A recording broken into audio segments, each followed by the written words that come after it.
What gives you confidence to face your day? Lots of practice?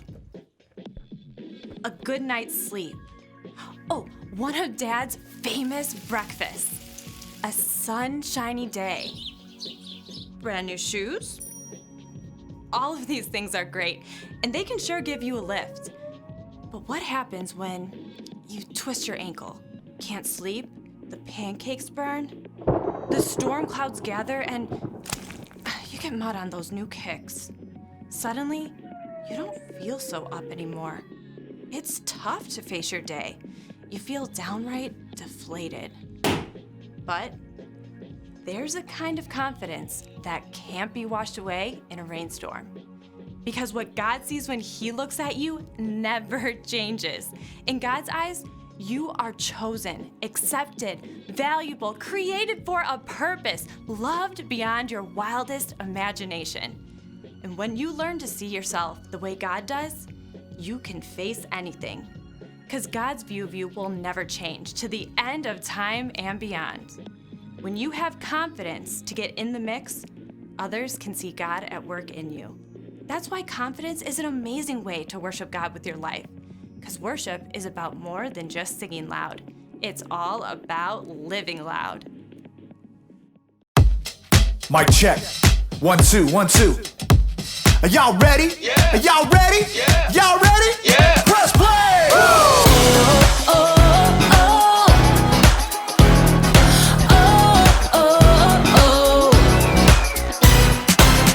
Jesus, we know we belong here because of your love for us that goes on and on forever.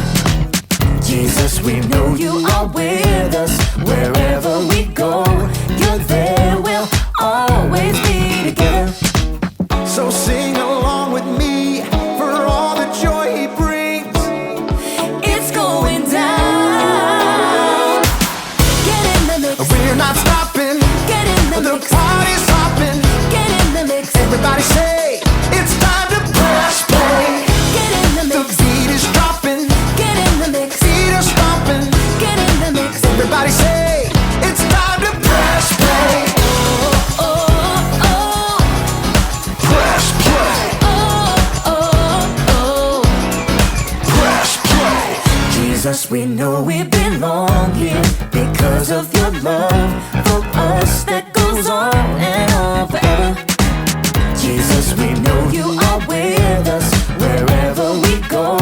You're there, we'll always be together. So sing along with me for all the joy He brings. It's going down. Get in the mix. We're not stopping. Get in the The mix. party's hopping. Get in the mix. Everybody say it's time to press play. Get in the The mix. beat is dropping. Get in the mix. Feet are stomping. Get in the mix. Everybody say it's time to press play. Oh, oh, oh. Press play. Oh, oh, oh. Press play. Oh, oh. Press play. Oh, oh. Press play. All right, all right, all right. We're gonna break it down one time, y'all. You gotta sing it out with all you got. Y'all ready? Come on, come on. Clap your hands like this. Have confidence to get in the mix. Clap your hands like this. Have confidence to get in the mix. Now clap your hands like this. Like this. Have confidence to get in the mix. Now clap your hands like this. Like this. Everybody get in the mix. Get in the mix. We're not stopping. Get in the The mix. party's hopping. Get in the mix. Everybody say it's time to press play. Get in the The mix. beat is dropping. Get in the mix. Feet are stomping. Get in the mix. Everybody say it's time to press play. Oh, oh. Get in the mix. Press play. Oh, oh. Get in the mix. Press play. Oh, oh. Get in the mix. Press play. Oh, oh. Press play.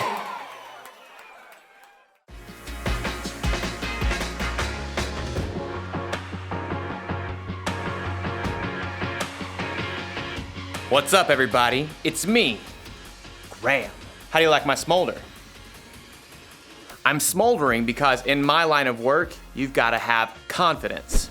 Confidence is learning to see yourself the way God sees you. I don't know how you see yourself, but I see myself as a performer. You should hear me sing. I sing everywhere, in the shower, in my car, alone in my room, everywhere except in front of other people. That's where I draw the line. When I'm alone, I'm like the most confident singer on the planet. But when other people are involved, I freeze up. And it's not just when I'm singing, it's when I'm playing an instrument. Or when I'm playing baseball. I got it! I got it! You get it! Or anytime someone asks me a question and I'm not sure of the answer. Why is the sky blue? Oh, well, there's a very, very good reason. The particles in the atmosphere. Basically, anytime people are watching, I lose my confidence. I start to doubt myself. I forget to see myself the way God sees me. If that's something that happens to you, you're gonna wanna stick around for today's story. It should be pretty cool. I can't see anything in these. The Bible. It's 66 books of history, stories, letters, and poetry that fit together to form God's one big story.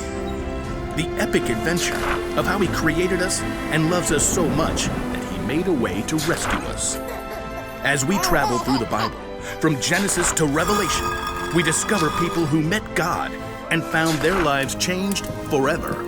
Now, for an amazing story, inspired by the book of John, chapter 3, verses 1 through 21. As Jesus began to travel and teach and perform miracles, people started asking, "Who is this man?"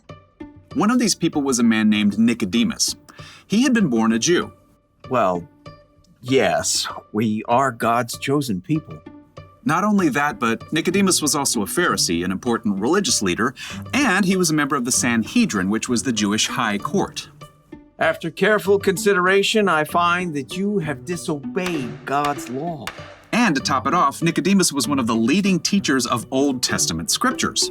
You must never work on the Sabbath. Would you like to hear me recite the other 612 laws? So it seemed like if anybody had a direct path to heaven, it was Nicodemus. But even though he tried his best to follow God's rules, he might have sensed something missing as he watched Jesus teach, as he heard about the amazing thing this young rabbi was doing. The other Pharisees, though, did not approve of Jesus. They say he turned jars of water into wine at some backwoods wedding.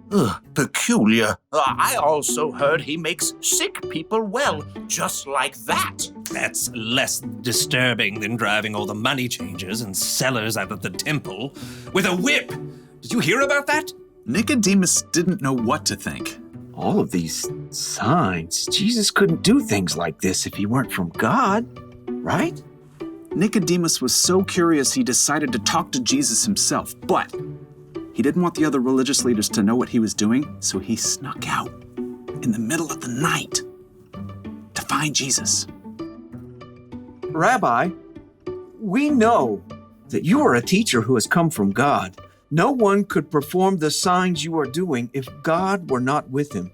Listen closely to what I say. No one can see the kingdom of heaven unless they are born again. Born again?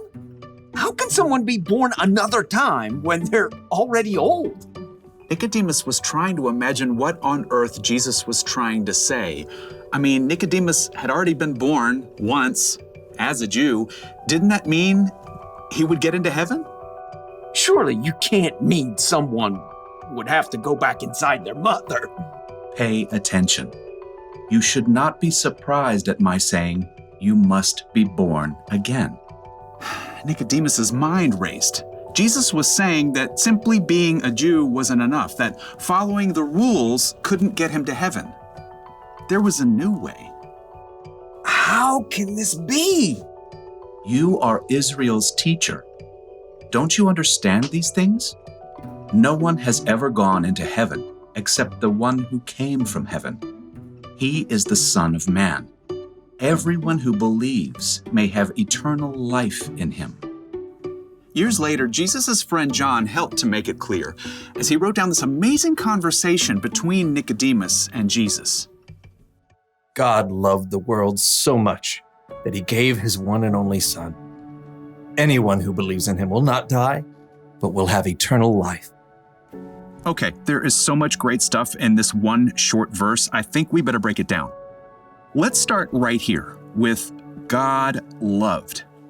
God made us. He loves us more deeply than we can ever imagine. But just like Adam and Eve in the very beginning, each one of us has broken our relationship with God. Every time we lie or disobey a parent or do something we know is wrong, that's called sin, and sin hurts our relationship with God. But God had a plan to make things right. That's why God gave. God so loved the world that he gave his one and only Son. God gave the most incredible gift ever, his own Son, Jesus. Jesus lived on earth as a human being, but he lived perfectly. He never sinned, never broke a single one of God's rules. And then he gave up his own life by dying on a cross to rescue us. When Jesus died, he paid the price for our sins that we could never pay for on our own. And because of Jesus, our broken relationship with God is healed. We can be close to him like sons and daughters. Anyone can have that relationship with God, whoever believes. Anybody can believe in Jesus. You, your mom, your dad, your best friend, the new kid at school, the guy who feeds pigeons at the park. Anybody can believe in Jesus because Jesus is a real person. He came to earth about 2,000 years ago. People talked with him and followed him. And like Nicodemus, they watched Jesus do amazing things, from making blind people see to feeding thousands of people from one tiny little lunch.